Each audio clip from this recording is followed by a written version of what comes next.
Saya punya pertanyaan yang sangat penting untuk semua teman muslim saya di luar sana. Dalam Al-Quran, Allah nampaknya mengetahui banyak sekali tentang Bani Israel. Wahai Bani Israel, ingatlah nikmatku yang telah kuberikan kepadamu. Hai Bani Israel, ingatlah nikmatku yang telah kuberikan kepadamu, dan betapa aku lebih menyukaimu melebihi semua makhluk lainnya. Bani Israel, Bani Israel, Bani Israel, dan aku akan menjadikan dia, Isa, Yesus, seorang utusan bagi Bani Israel, Bani Israel, Bani Israel, Bani Israel. Dan ayat ini menarik, karena Allah mengutip Talmud, Mishnah Sanhedrin, sebagai wahyu darinya. Bani Israel, Bani Israel, Bani Israel, Bani Israel, Bani Israel, Bani Israel, Bani Israel, Bani Israel, Bani Israel, Bani Israel. Dan sesungguhnya kami telah memberikan kepada Bani Israel suatu tempat tinggal yang tetap. Kami berikan kepada Musa kitab suci dan menjadikannya sebagai petunjuk bagi Bani Israel. Bani Israel, Bani Israel, Bani Israel, Bani Israel, Bani Israel, Bani Israel, Bani Israel, Bani Israel, Bani Israel, Bani Israel, Bani Israel. Sesungguhnya kami telah memberikan kitab suci kepada Musa, maka janganlah kamu ragu-ragu apakah dia menerimanya. Dan kami jadikan itu sebagai petunjuk bagi Bani Israel. Dan sesungguhnya kami telah memberi petunjuk kepada Musa, dan kami warisi kitab suci kepada Bani Israel, Bani Israel, Bani Israel. Dan sesungguhnya kami telah memberikan kepada Bani Israel kitab suci, dan perintah, dan kenabian, dan membekali mereka dengan hal-hal yang baik dan melebihkan mereka di atas segala bangsa. Bani Israel, Bani Israel, Bani Israel. Allah mempunyai banyak hal untuk disampaikan tentang Bani Israel, baik positif maupun negatif, dan terkadang sangat negatif. Dia berbicara tentang Bani Israel seperti genderang yang ditabuh berulang kali. Sekarang untuk pertanyaan saya, kami memiliki lusinan ayat Al-Quran tentang Bani Israel. Di mana? Oh, di manakah Al-Quran berbicara tentang Bani Palestina? Bab dan ayat, di mana? Tepat sekali, memang tidak ditemukan sekalipun. Tidak ada satu ayat pun, tidak ada satu kali pun disebutkan tentang Bani Palestina. Mengapa semuanya tentang Bani Israel?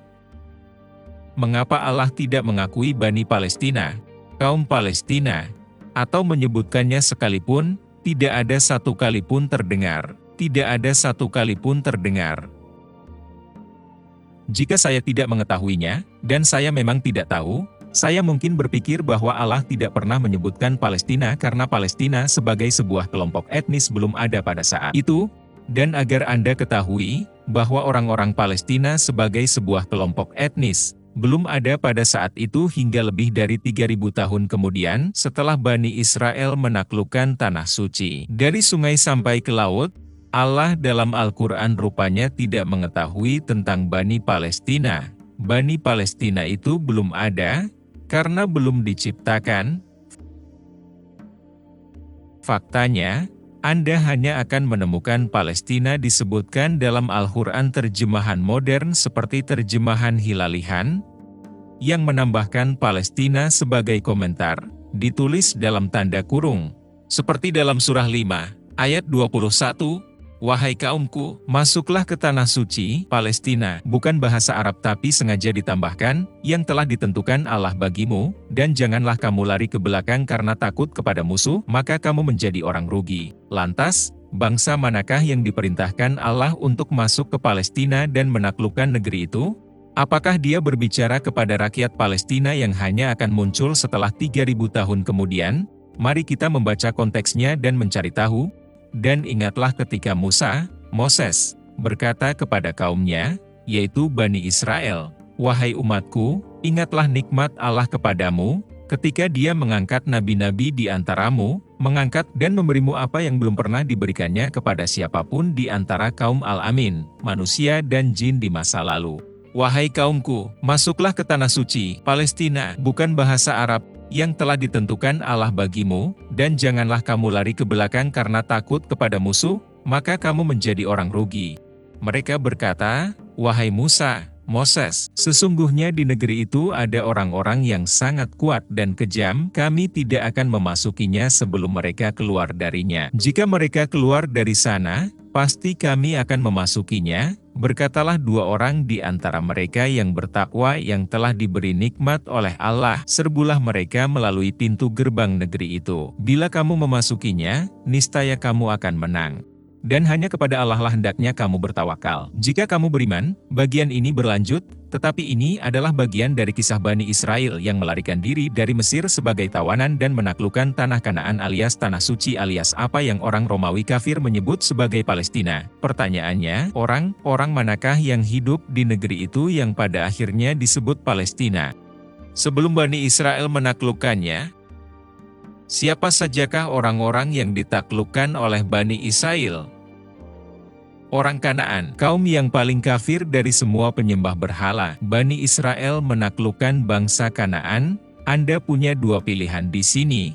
Teman-teman Muslim sekalian, bersiaplah untuk memilih salah satu. Anda dapat mengatakan bahwa orang Kanaan memang adalah orang-orang Palestina itu sendiri. Berarti, Allah memerintahkan Bani Israel untuk menaklukkan mereka, atau bisa dibilang orang Palestina datang kemudian, berarti, Bani Israel sudah ada jauh sebelum bangsa Palestina. Jadi, orang-orang Palestina lah yang lebih dulu berada di sana karena mereka itu adalah orang Kanaan, namun Allah ingin mereka ditaklukkan oleh Bani Israel, atau Palestina datang kemudian, silahkan pilih. Tetapi opsi manapun sepenuhnya menghancurkan propaganda bodoh dan gila itu yang saya dengar 487 kali sehari, bahwa orang-orang Palestina sejak dulu sudah ada di sana, hingga orang-orang Yahudi itu muncul di abad ke-20, dan tanah itu harus dikembalikan kepada pemiliknya, orang-orang Palestina. Sebagai catatan, saya menolak sepenuhnya klaim konyol yang mengatakan bahwa jika ada satu kelompok yang telah menempati tanah tersebut sebelum kelompok lain, maka kelompok yang baru menempati tanah itu harus mengembalikan tanah tersebut kepada kelompok sebelumnya. Dan Anda juga tentu sependapat teman-teman Muslim sekalian, jika Anda benar-benar yakin bahwa tanah itu harus dikembalikan kepada pemilik sebelumnya,